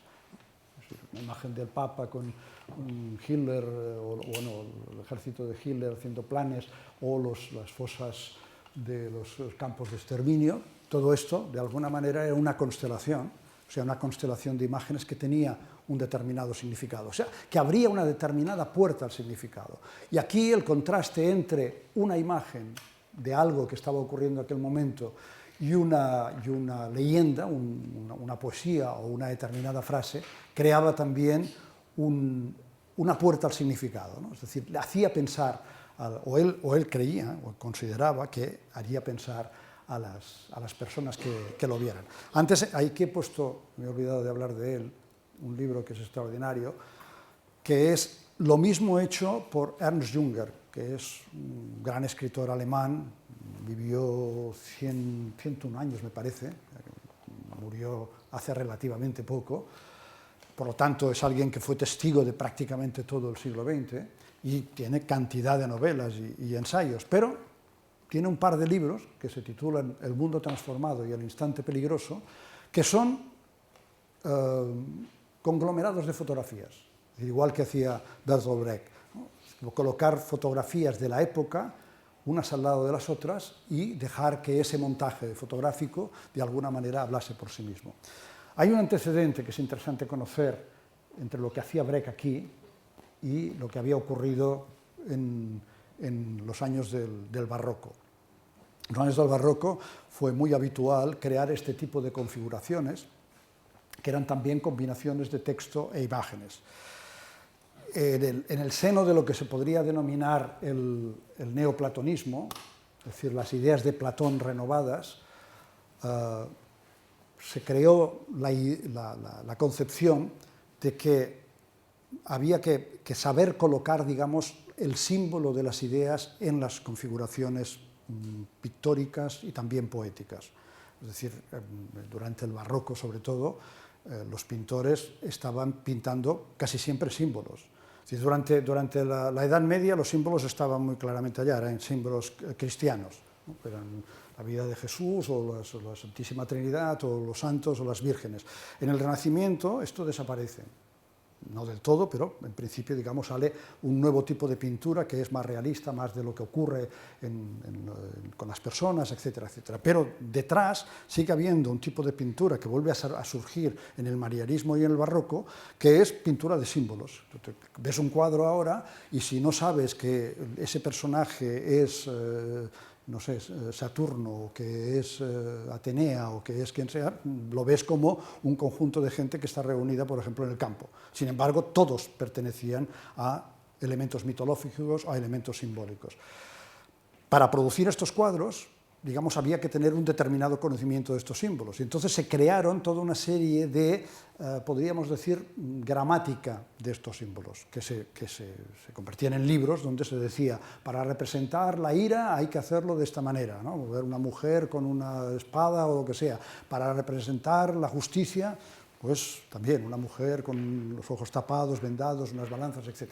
Todo esto era por escrito, pero poco a poco se fueron produciendo ilustraciones de estas nomenclaturas por escrito, para uso siempre de poetas y de pintores. Poco a poco también ese texto fue reduciéndose y las imágenes fueron ganando preeminencia, hasta el punto de que hubo un momento en que prácticamente esto se mostraba ya con una imagen que era absolutamente simbólica, ¿no? Esto piensa despacio o ves deprisa con cautela, etc. No sé exactamente qué quería decir, pues con una tortuga y una vela, era una especie de una vela de barco, que es una especie de contradicción, ¿no? La tortuga va despacio, pero la vela la impulsa. Eso que había estado expresado a través de un texto acababa con una imagen, con una leyenda muy, muy cortita. O sea que vemos que hay diferentes maneras de hacerlo. Esto fue muy popular durante el barroco, aparecieron innumerables libros de este tipo, que fueron cada vez siendo más visuales. Es interesante porque el barroco, nosotros estamos, digamos, en una época neobarroca, en este sentido, y la preeminencia de las imágenes tiene que ver también con lo que ocurrió en el barroco, y un poco nos ocurre lo mismo ahora, que la imagen está tomando la delantera al texto, y tenemos que saber cómo gestionar este traspaso de una cultura a la otra. ¿No? Hay muchos rasgados de vestidura, precisamente porque da la impresión de que estamos en una situación apocalíptica, porque estamos abandonando la capacidad de leer, la capacidad de escribir en favor de las imágenes. Esto es verdad, está ocurriendo y puede ser peligroso, por lo tanto, le digo es que hay que gestionarlo. El barroco creo que lo gestionó y nosotros deberíamos gestionarlo también. Pero lo que me interesa es ver cómo Brecht lo que hizo fue, de alguna manera, actualizar, sin entrar en estas cuestiones tan simbólicas, tan neoplatónicas, no era en absoluto su forma de ser, ni mucho menos, su forma de hacer, ni mucho menos, pero sí intentar que se estableciera esta dialéctica entre un texto y una imagen. Por lo tanto, que hay también algo de ese montaje, de este montaje dialéctico del que estaba hablando. Claro, habría muchos ejemplos que poner en este sentido. Esto me ha parecido los más determinante precisamente porque viene de Bertolt Brecht y precisamente porque ha sido una de las partes que tampoco se han comprendido excesivamente. O sea, Brecht ha sido muy estudiado como dramaturgo, Brecht ha sido muy estudiado como escritor, como renovador de las ideas del teatro, pero en cambio estos libros habían sido dejados de lado. Es ahora que, gracias a teóricos como Didier Obermann, que también ha sido un gran teórico de Aby Warburg, otro personaje trascendental también, y que luego intentaré hablar de él, el que nos ha puesto delante estas posibilidades. Bueno, pero en cualquier caso estábamos hablando de imágenes fijas. Tenemos que pensar qué ha ocurrido con el cine. Ya os lo he dicho antes, que de alguna forma la introducción del movimiento a la imaginación fotográfica ha sido trascendental. Ahora bien, ¿qué ha ocurrido con esto? Lo que ha ocurrido es que, siguiendo una tendencia naturalista, podríamos decir, con respecto a los diferentes añadidos que la tecnología ha ido colocando en los medios, se ha interpretado el movimiento como algo que tenía que suceder, ¿no? Es decir, teníamos la fotografía y ha aparecido. La fotografía es algo, en este sentido, es un salto trascendental con respecto a la cultura visual anterior. Esto ya lo detectó Walter Benjamin, tiene aquel artículo tan famoso de la obra de arte en la era de la reproductividad técnica, que yo recomiendo que lo lean los que no lo hayan leído, porque todavía es muy válido. Y es cierto, ahí hay un corte, pero no es el corte definitivo. Es el corte definitivo, en todo caso, definitivo en el momento, viene con el cine, porque se introduce el movimiento. Pero la idea, cuando se ve en retrospectiva lo que ha ido sucediendo, es pensar, aparece la fotografía, hay una novedad en favor del realismo, pero esta novedad no es completa. ¿Por qué? Porque a la fotografía le falta algo para ser más realista, que es el movimiento. Las cosas se mueven, la fotografía no se mueve. Por lo tanto, de alguna manera, digamos, se interpreta la fotografía como una derivación de la pintura, con un corte, digamos, trascendental entre una y otra, pero no deja de ser esa imagen fija. Por tanto, llega el cine y el cine nos añade movimiento. Esto es una forma naturalista de entenderlo.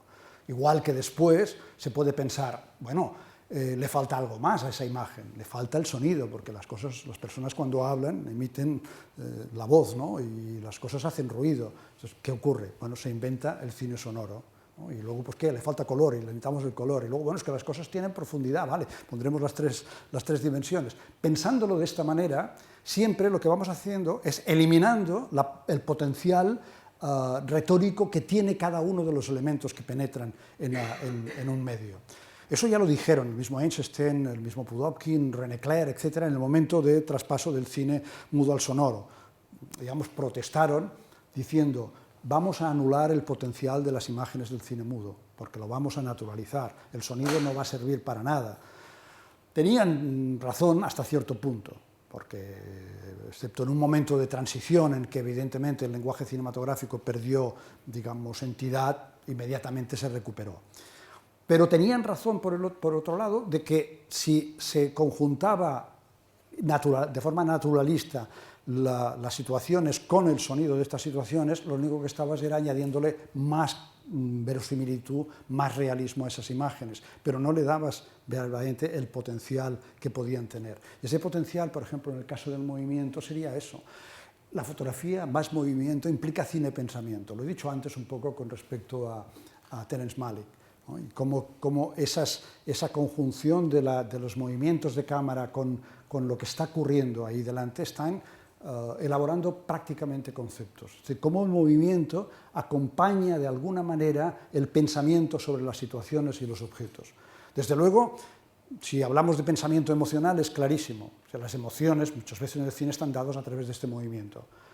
Movimiento de la cámara, o a veces movimiento de los personajes, o a veces movimiento de salto de un plano a otro. Es decir, si lo contemplamos esto como movimiento, que yo creo que es válido contemplarlo como movimiento, desde el punto de vista que nosotros estamos utilizando en estos momentos, todo esto, de alguna manera, introduce la posibilidad de pensar sobre aquello, es decir, de acompañar el pensamiento del espectador o la espectadora, ¿no? Como el director te está matizando determinada imagen, como un primer plano está matizado a través de un leve movimiento sobre ese primer plano, o como todo un grupo está siendo, digamos, observado de forma distinta porque la cámara se mueve a través de ellos.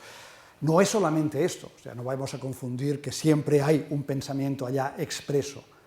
Eso puede ser simplemente una cuestión estética, pero aunque sea solamente una cuestión estética, esa cuestión estética comporta una determinada línea, digamos, de pensamiento, algo que te hace reflexionar al espectador, si quiere, sobre aquello que se está mostrando. Por lo tanto, es fundamental eso, ¿no? Fotografía más movimiento es cine-pensamiento. Por lo tanto, el cine introduce, primero, la cuestión del espacio-tiempo, la nueva concepción que es espacio-temporal, imágenes que son espacio y tiempo, las que antes eran imágenes del espacio, la duración, las imágenes no la tenían en sí mismas. El cómic introdujo ya algo ahí, en este sentido, pero el movimiento, evidentemente, está dándonos imágenes-tiempo, pero además nos da imágenes-pensamiento. Los libros de Deleuze, que tan complicados son, de alguna manera, están los de Deleuze sobre el cine de movimiento y el cine movimiento, cine tiempo, de alguna manera tratan sobre esto.